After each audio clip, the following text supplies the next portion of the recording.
Olá, boa noite. Seja bem-vindo ao programa Ponto por Ponto. Hoje vamos conversar com o Procurador da República, António Andrade, afeto à secção de VBG e outros crimes contra a família e menores da Procuradoria da Comarca da Praia. Diariamente lida com crimes sexuais, maus tratos a menores, a pessoas vulneráveis e a ascendentes. Crimes delicados por acontecerem quase sempre no seio familiar. Começamos por agradecer a disponibilidade do Sr. Procurador António Andrade. Boa noite. Boa noite. Vamos começar pela questão da VBG, o conceito de VBG que não é muito claro, a violência baseada no género. Há dúvidas em relação às práticas que entram dentro do crime de VBG. Em primeiro lugar, agradecemos o convite em nome do Ministério Público e informar, esclarecer a comunidade sobre um conjunto de situações que, e não raras vezes, são mal percebidas ou, portanto, cujo entendimento deixa algumas margens. Em relação ao crime de VBG, é um crime novo no catálogo dos crimes nacionais, porque é um crime que está com cerca de 12 anos na nossa ordem jurídica e, naturalmente, qualquer crime leva algum tempo para se consolidar. Sobre o conceito em si, portanto, o sigla VBG significa violência baseada no género, e é um crime que tem a sua especificidade, não só pela novidade, um crime novo, mas também por albergar em si, no seu tipo, alguns conceitos que são de natureza indeterminados, nomeadamente a parte referente no exercício de um poder. Portanto, são essas questões, concretamente esse conceito que, de algum modo indeterminado... As pessoas pensam que VBG é apenas agressão física. Não, o VBG que outras práticas entram dentro da VBG? A VBG alberga 4 categorias de violência. Violência física, violência psicológica, violência sexual e violência patrimonial.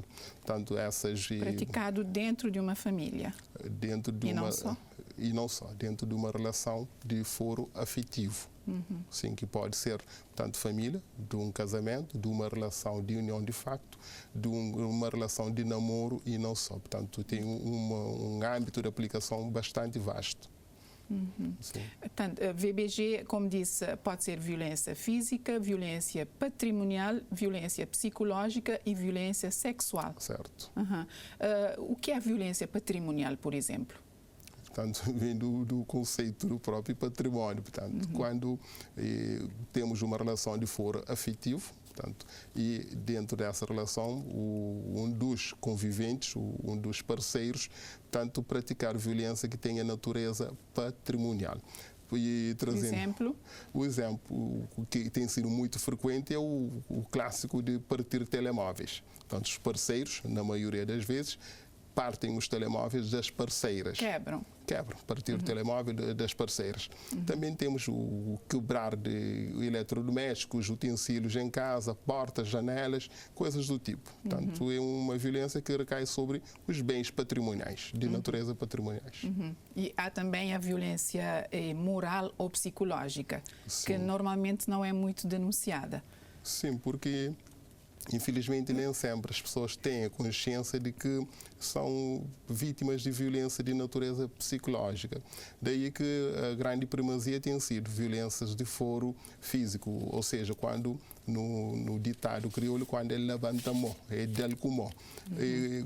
Quando, às vezes, as violências de natureza e psicológicas deixam tanto lesões ou tanto resultados muito mais prolongados no tempo do que as de natureza física. Normalmente as pessoas denunciam casos de violência psicológica?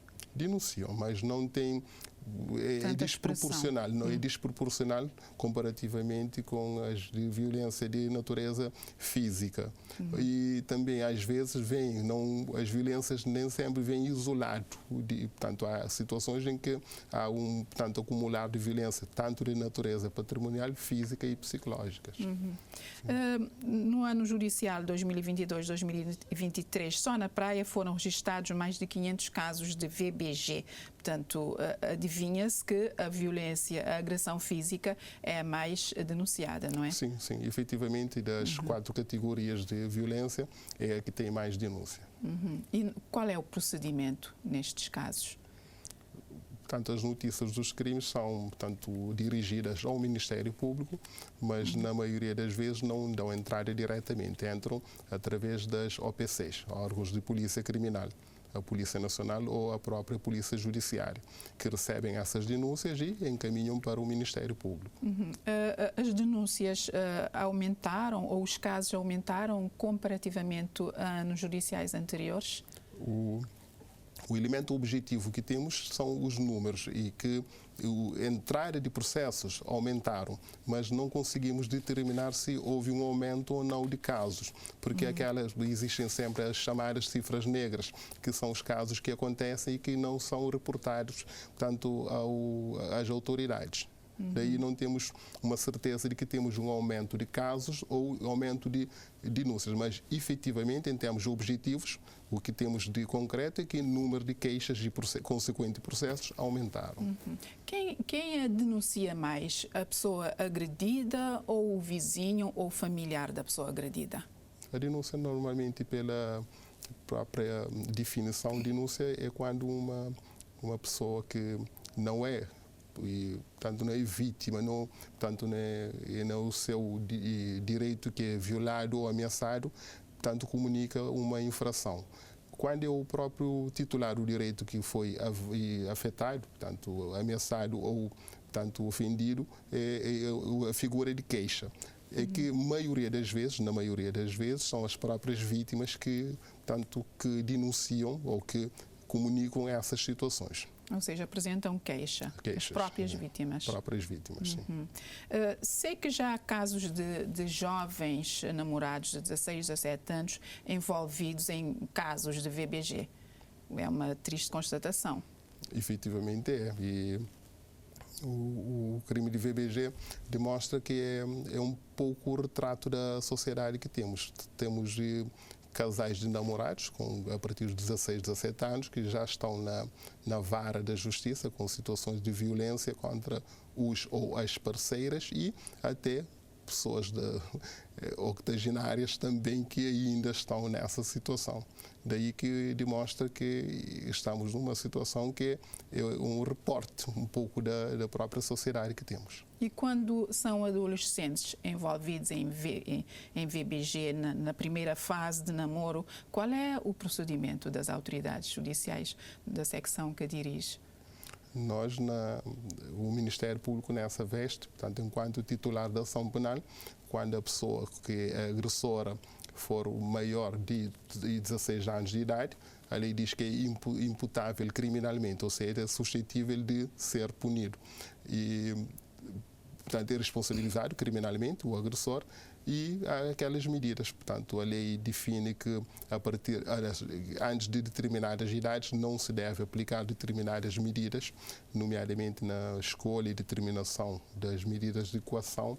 Portanto, quando o jovem tem a faixa etária inferior aos 20 anos, portanto, nessa ponderação aplica-se sempre as medidas mais favoráveis. Ou seja, evita-se sempre que possível aplicar a medida mais coativa, maior que a privativa da liberdade, a prisão preventiva, por exemplo.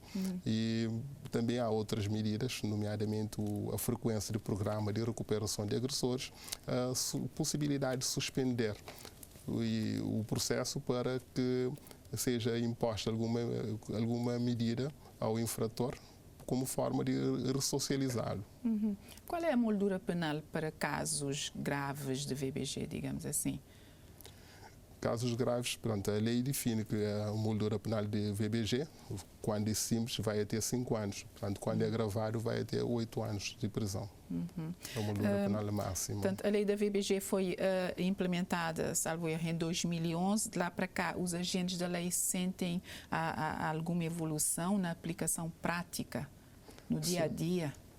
Sim, naturalmente, os tipos legais sedimentam com o tempo e com as decisões, e nomeadamente dos tribunais superiores, que são classificados como jurisprudência. Portanto, à medida que portanto, os casos chegam aos tribunais, são decididos, há recursos e esses recursos são, portanto, decididos nas instâncias superiores, vai se formando a jurisprudência, vai se afirmando e o tipo vai consolidando. Portanto, ao longo desses anos, sim, a VBG tem feito seu percurso, que ainda é novo, porque 12 anos ainda é um tipo novo. Mas quais são as deficiências que têm constatado enquanto agente da lei? A primeira questão é, como eu disse no início, é a própria novidade. Quando temos um crime que é um homicídio, que é um crime com milhares de anos, portanto já fez seu percurso, já está consolidado. E temos outros crimes que são mais antigos e o VBG é um crime novo e há necessidade de, portanto, dar tempo ao tempo para que o tipo vá fazendo o seu percurso. Mas, além disso, da questão de ser, o facto de ser um crime novo, temos outra questão que é do tipo. Portanto, dos elementos do tipo, temos um conceito indeterminado, porque diz a lei que quando o agente pratica, portanto, essas 4 categorias de violência, física, psicológica, sexual e patrimonial, no exercício do poder. Portanto, há necessidade de determinar quando é que o agressor está a exercer ou não um poder sobre a vítima. Portanto, são essas as principais dificuldades do ponto de vista substantivo. Mas temos outras dificuldades, nomeadamente do ponto de vista probatório, que é do direito adjetivo ou processual, que tem que ver com as provas. O crime de VBG é um crime que acontece no seio de uma família, é regra, e dentro de uma casa, e não raras vezes num quarto. E ou não há testemunhas, ou havendo essas testemunhas são pessoas que são membros dessa família, que têm essa prerrogativa legal de se recusarem a depor como testemunhas. E daí são essas dificuldades que no dia a dia encontramos para determinar que o facto ocorreu, para provar a existência do facto. Há casos de pessoas vítimas de VBG que depois retiram a queixa, sendo a VBG hoje em dia um crime público. O facto de se retirar uma queixa tem algum impacto? 2 esclarecimentos. A VBG, desde o seu início, desde sempre, foi um crime público. Não houve uma alteração portanto, da natureza do crime. Sempre foi um crime público. Ou seja, nunca permitiu a desistência do procedimento criminal. O que é que acontece é que as pessoas, portanto, aquelas que apresentam suas denúncias ou queixas, e pedem, solicitam, portanto, desistência do procedimento criminal. Quando for, portanto, confirmado que aqueles factos enquadram no crime de VBG, que é um crime público, não há desistência, não se permite desistência. Quando a denúncia inicial, que portanto, se registrou como um crime de VBG, mas que no decurso da investigação concluiu-se que não é VBG, é algum outro crime de natureza, tanto particular ou semipúblico, que a lei permite desistência, sim, admite-se a desistência, porque é um direito que tanto as vítimas dos crimes de natureza particular e semipúblicas têm de desistir do procedimento criminal querendo. Portanto, são essas situações que permitem desistência. Quando um crime é VBG e se comprovou, portanto, há prova de que é VBG, não é permitida a desistência. Portanto, vai-se até o fim. Até o fim. Qual é a consequência para o agressor?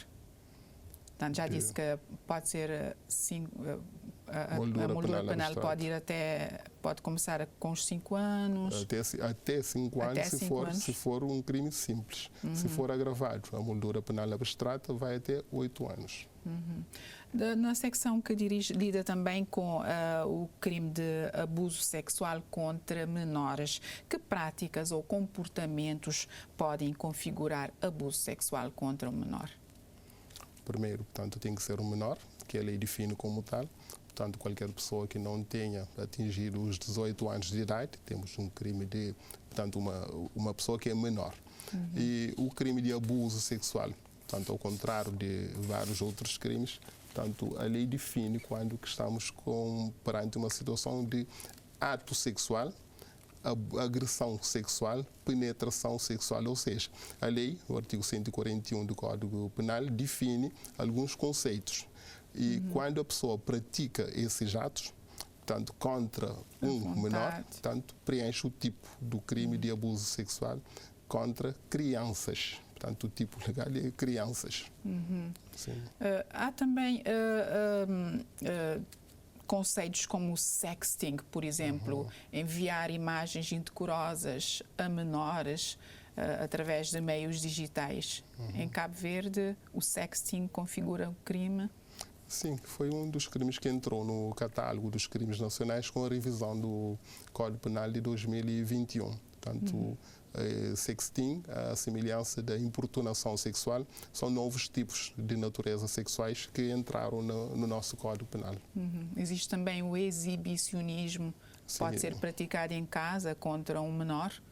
Sim, exibicionismo já é mais antigo, desde 2003, portanto, com o Código Penal. No nosso Código Penal de 2003 já previa esse tipo no seu artigo 147. Portanto, o exibicionismo tanto pode ser contra menores ou adultos, mas quando a vítima for menor de 18 anos de idade, há uma agravação da moldura penal abstrata.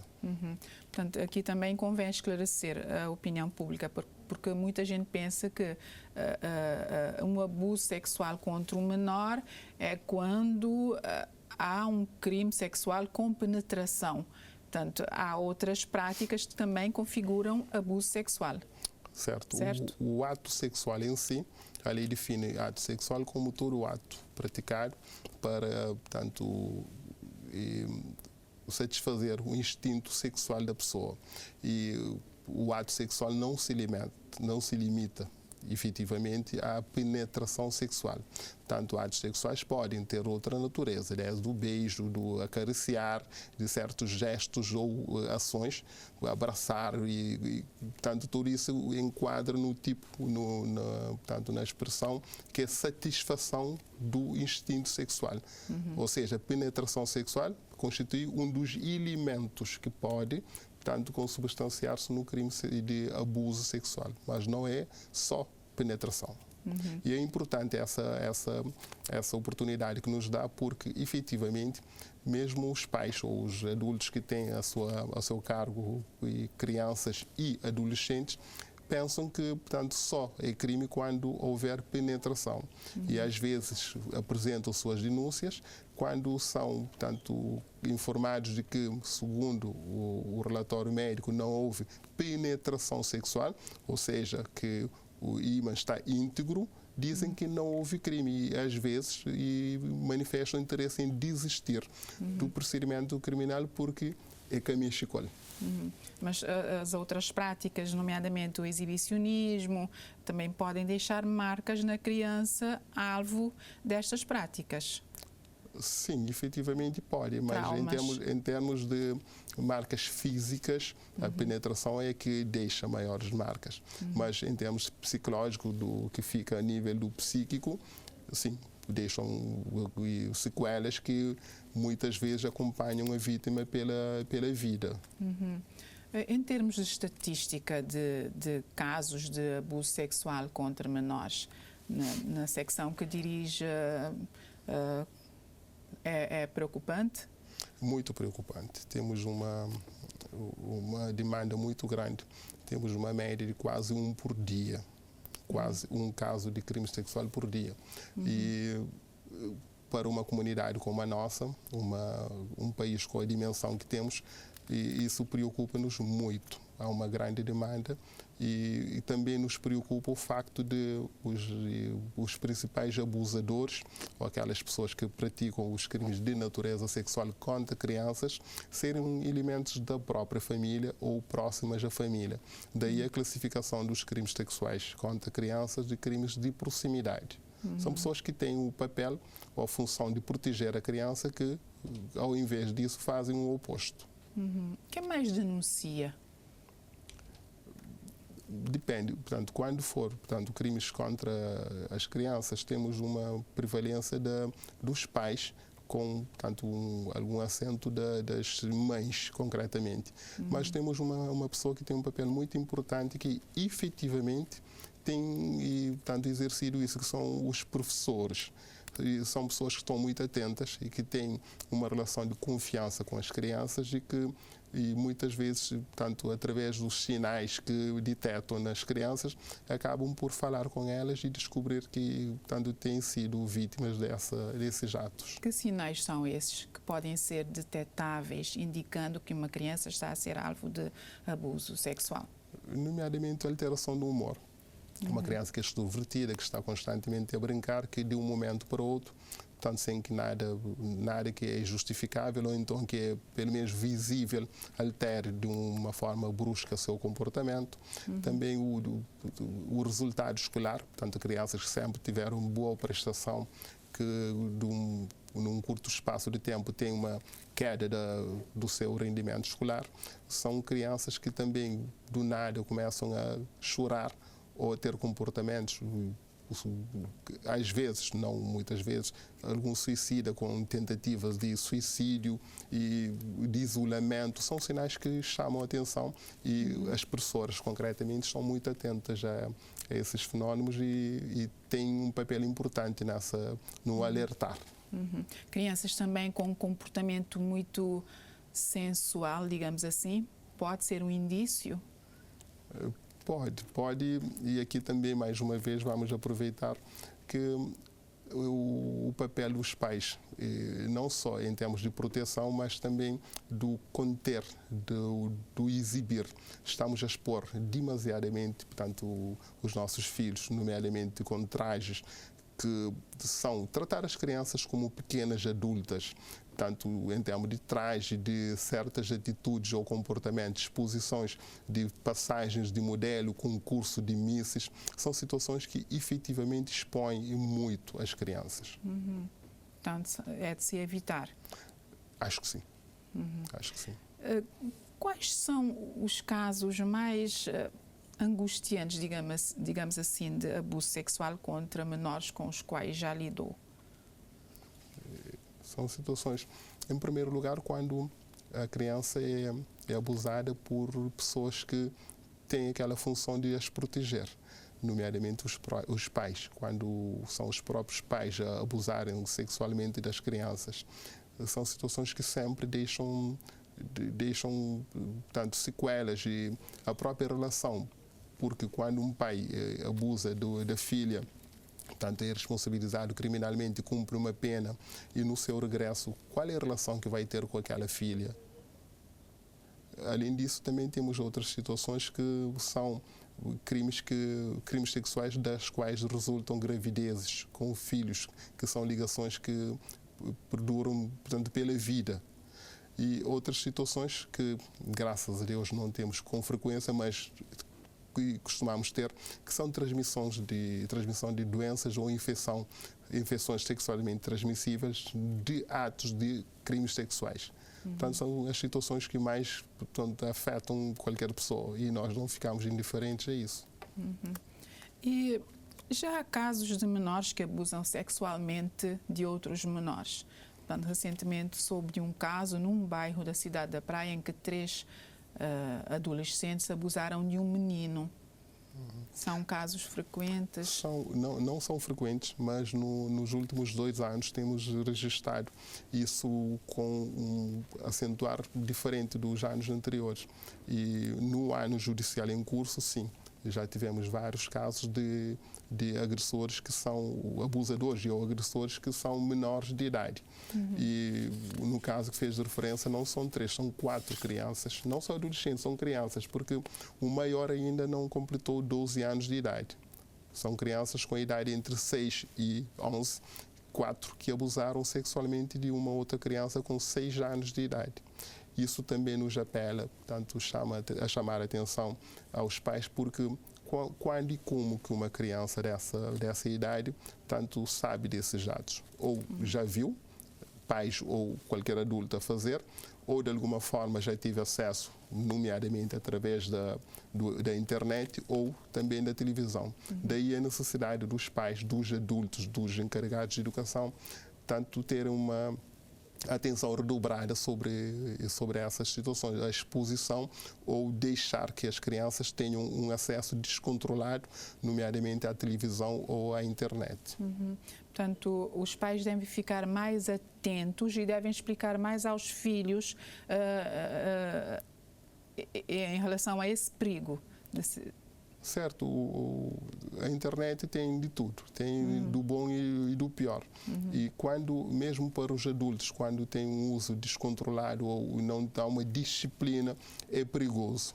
Portanto, quando se trata de crianças, esse perigo tanto acentua ainda mais.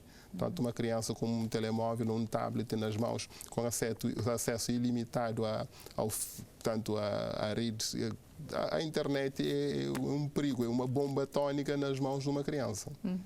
E também os pais, nomeadamente as mães vendedeiras, por exemplo, trabalham o dia todo, as crianças ficam praticamente sozinhas, sem vigilância o dia todo. Estas questões sociais podem estar a favorecer o abuso sexual? Portanto, a relação entre a sociedade, tudo aquilo que afeta a sociedade acaba por ter, portanto, consequências, e nomeadamente ao nível dos crimes. É que o sistema judicial cabo-verdiano, a demanda que temos sobre o nosso sistema judicial é representativo da situação social.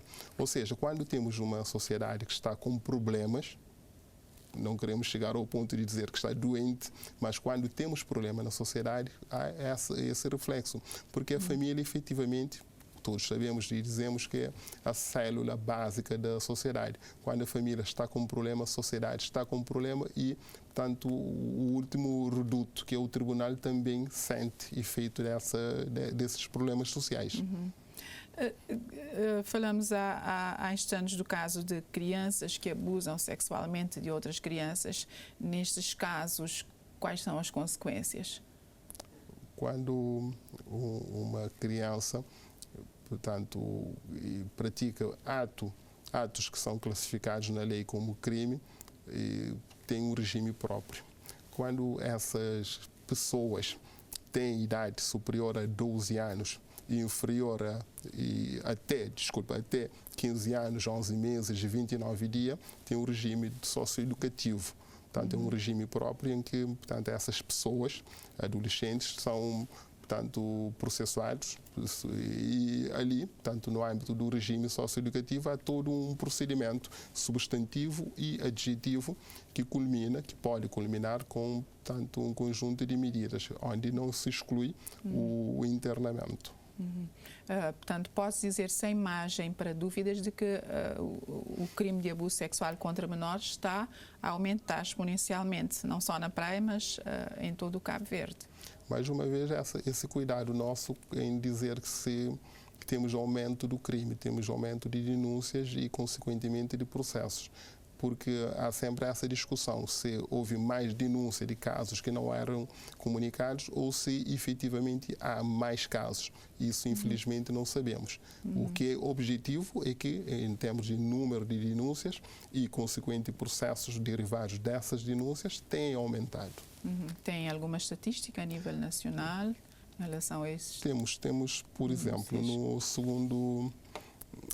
Em termos estatísticos, temos um pequeno problema, porque temos alguns crimes que, a priori, pela epígrafe, tanto nome, entre aspas, do crime, sabemos que são praticados contra menores, nomeadamente o abuso sexual de crianças. Portanto, o próprio tipo define quem é a vítima. E também, portanto, o crime de abuso sexual de menores de idade entre 14 e 16, agora 14 e 18. Mas já a agressão sexual não conseguimos determinar quem é a vítima, porque pode ser qualquer pessoa, desde a tenra idade até a terceira.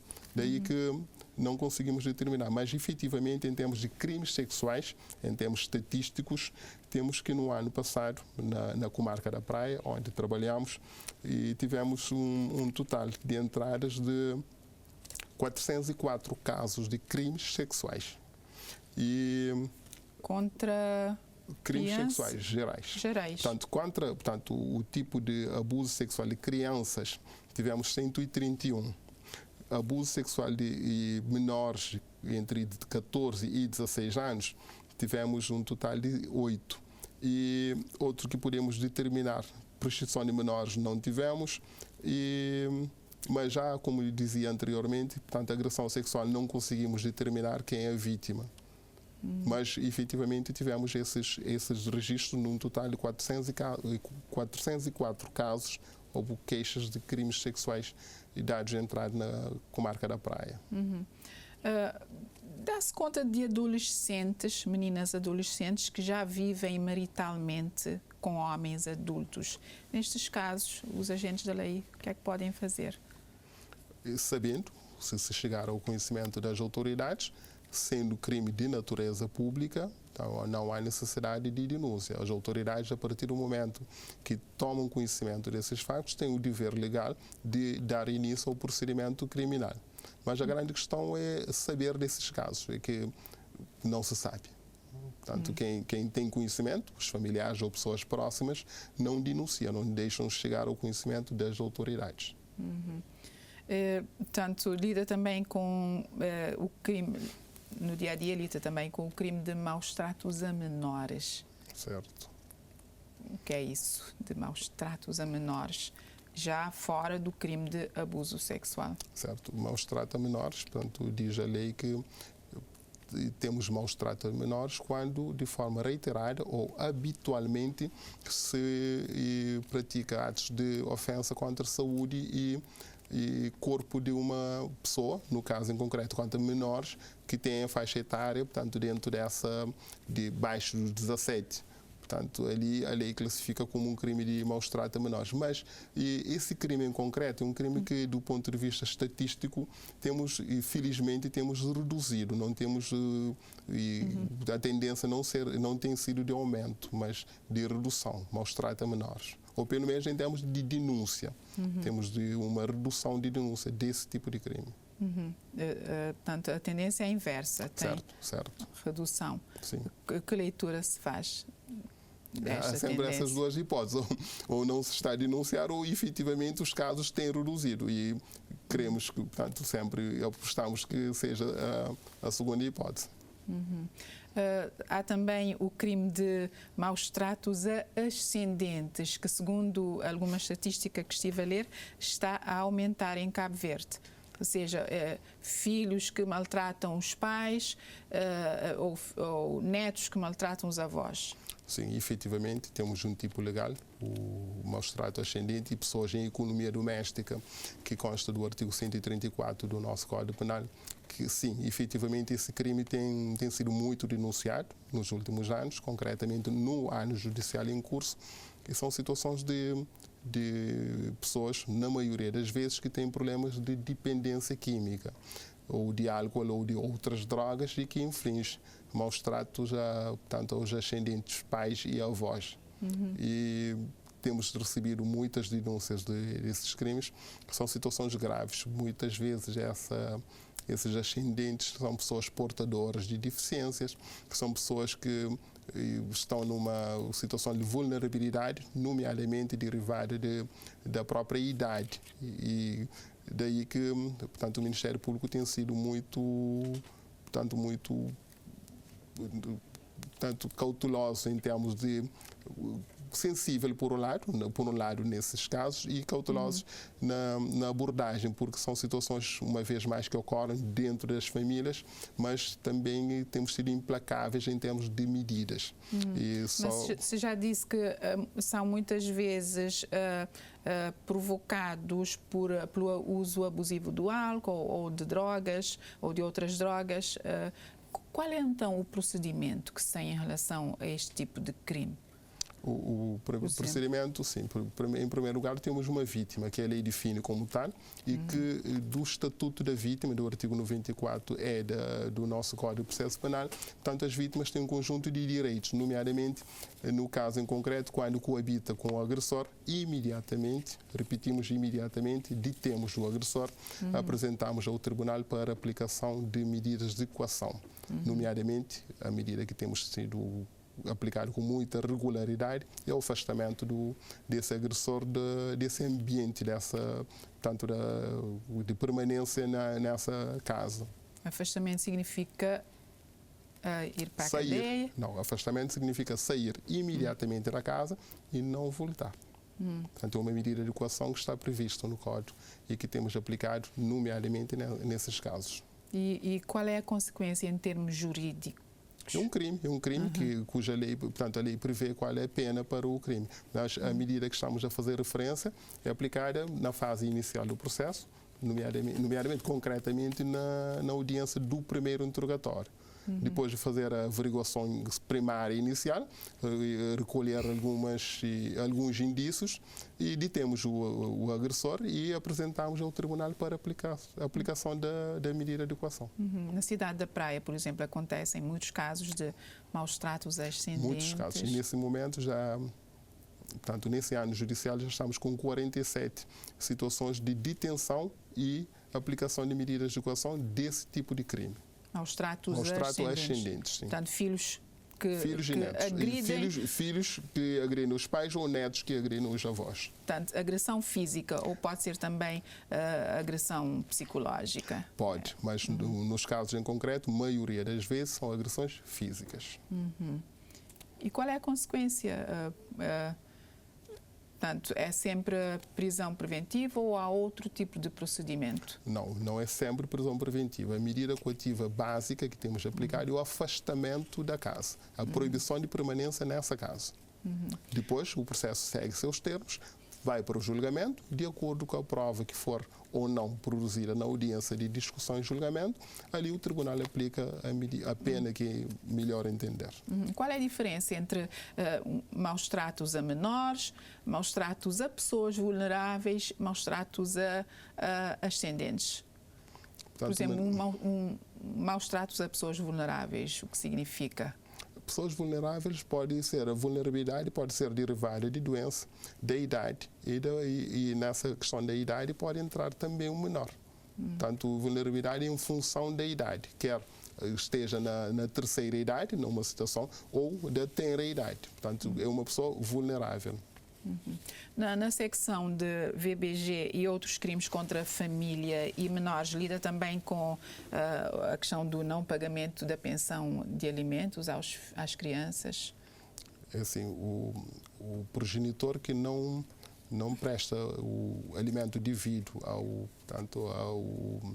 ao descendente tem duas consequências. Tem uma consequência que é de foro civil, tanto a chamada ação de alimento, que normalmente corre seus termos na Curadoria de Menores e, numa segunda fase, no Tribunal de Família e Menores, ou nos juízos de família e menores, e tem uma consequência legal, que é de natureza criminal, ou seja, a lei prevê, tanto tipifica como crime, tanto quando uma pessoa, um progenitor que não preste alimento ao filho. Tanto consta do artigo 284 do Código Penal, que o epígrafe é não cumprimento de obrigação de prestar alimentos. No estrangeiro, este não cumprimento pode dar cadeia aqui em Cabo Verde. Qual é a consequência? Dá cadeia. Pena de prisão até 2 anos. E tem havido casos? Sim. É um crime que não é muito conhecido e às vezes pessoas telefonam nos atendimentos, as pessoas perguntam por que no Brasil é assim, que na latitude XY é assim e aqui não é. Efetivamente temos um crime. O artigo 284 diz que, portanto, quem estiver obrigado, não por cumprimento da obrigação de prestar alimento. Quem estiver obrigado a prestar alimento, tenha condições de o fazer, não cumprir a obrigação, pondo efetivamente em perigo a satisfação das necessidades fundamentais do alimentar, será punido com pena de prisão até 2 anos ou com pena de multa de 60 a 150 dias. É crime, sim. Sempre foi desde 2003. Dos casos com os quais lida, pode fazer uma leitura, por exemplo, são mais as pessoas da classe social baixa ou da classe média que não prestam alimentos aos filhos? Não. A questão é que esse tipo de crime não é denunciado. Ou seja, segundo as nossas estatísticas, não temos 10 casos na praia desse tipo de crime. As pessoas não denunciam, optam pelo recurso à ação civil, tanto ação de alimento como forma de cobrar alimento, mas não responsabilizam criminalmente aqueles que não cumprem a obrigação de prestar alimentos. Às vezes por não saberem, às vezes por opção de entender que eventualmente a via civil seja mais eficaz para cobrar esses alimentos. Mas há pessoas da classe média envolvidas neste tipo de... É transversal. É transversal à sociedade, portanto, de tudo um pouco. Há, portanto, pessoas da classe média que não cumprem a obrigação de prestar alimento, assim como pessoas chamadas da classe ditas baixas. Há pessoas, inclusive, da classe jurídica que não cumprem. Classe jurídica? Da classe de justiça, pessoas da área da justiça. Não conheço queixas-crime contra pessoas, entre aspas, da área da justiça, não conheço. Como disse, é um crime que é pouco denunciado. Não temos mais de 10 casos por ano. Daí são raras as pessoas que queixam. E vamos aproveitar essa oportunidade, como disse de início, portanto, essas entrevistas têm essa valência também, é comunicar às pessoas que quando um progenitor, pai ou mãe, não cumpre a obrigação de prestar alimento, cometem um crime que devem ser denunciados às autoridades e, portanto, levar com que essa pessoa cumpra a obrigação, porque é um direito muito mais do que uma obrigação do progenitor, é um direito do filho. Daí a necessidade de denunciarem. Sempre que o progenitor não cumpre, devem denunciar. Já quase no fim do programa, o que é preciso fazer para melhorar a comunicação com a sociedade, para que a sociedade conheça melhor estas questões da VBG, abuso sexual, maus tratos a crianças, a menores, a pessoas vulneráveis? Nota-se uma certa falta de comunicação entre a classe, as pessoas da área da justiça e a sociedade civil. Não sei se o problema está nessa dimensão. A questão, eu penso que é muito mais profunda. É que diz a lei que, portanto, a ignorância da lei não protege, portanto, quem dela tenha conhecimento. Portanto, cabe às pessoas procurarem informar dos seus direitos. Cabe ao Estado, portanto, na sua função, também divulgar, portanto, os institutos, os mecanismos aos quais as pessoas devem socorrer para exigirem os seus direitos ou para, portanto, fazer valer aquilo que a lei lhes confere. Portanto, o sistema judicial está, portanto, nós estamos num Estado de Direito em que existem órgãos com competência. O Tribunal, diz a Constituição, portanto, cabe dirimir os conflitos. Portanto, quando as pessoas que os seus direitos estejam violados ou ameaçados, devem recorrer ao Tribunal e como forma de exigir que eles sejam reconhecidos. O sistema judicial, sim, muitas vezes é classificado como conservador e fechado, mas também as pessoas não procuram. Por exemplo, a título de informação, diz a lei que as audiências dos julgamentos são públicas, mas quem vai assistir às audiências? As pessoas comentam nas redes sociais e utilizam, tanto os canais para criticarem ou para, tanto, pronunciarem sobre temas e assuntos quando o tribunal está ali com portas abertas, as paredes de vidro, para que o cidadão entre, acompanhe a atividade do tribunal, se indique dessa atividade e fazer um pronunciamento efetivo, mas ficam nessa de ouvir dizer, comentar quando tem essa oportunidade de efetivamente irem lá, saber das coisas e falar com propriedade porque esteve lá, ouviu, soube. Como combater esta ideia de que muitas vezes a justiça e a comunicação social estão de costas voltadas em questões muito importantes como o abuso sexual, que é preciso que haja mais colaboração? Eu acho que é necessário que cada um faça o seu trabalho. a justiça diariamente, da comarca da Brava às comarcas de Santo Antão, diariamente, portanto, o Tribunal trabalha, os tribunais trabalham e fazem justiça, aplicam a lei aos casos em concreto. Portanto, a imprensa, querendo divulgar, deve ir atrás. Portanto, como disse, assim como o cidadão tem as portas abertas para assistirem às audiências, repito, a audiência de julgamento é pública. Portanto, a publicidade da audiência de discussão e julgamento tem na sua base não só a legitimidade popular, o tribunal é o único órgão de soberania que não é eleita, portanto, cabe ao povo ir ali, sindicar, ver que o juiz, o advogado e o procurador não estão a combinar as decisões.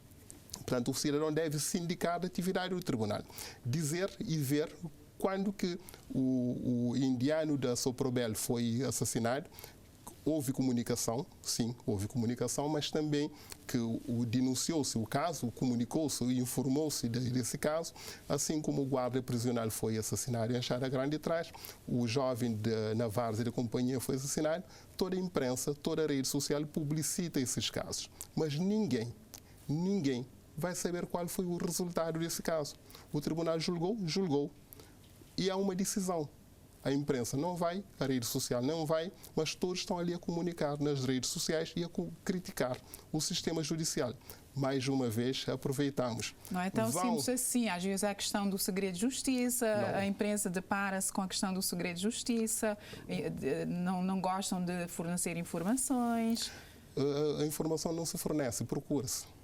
Portanto, a imprensa deve procurar as informações. Não, a imprensa vai à procura, mas encontra as portas fechadas. As portas das audiências...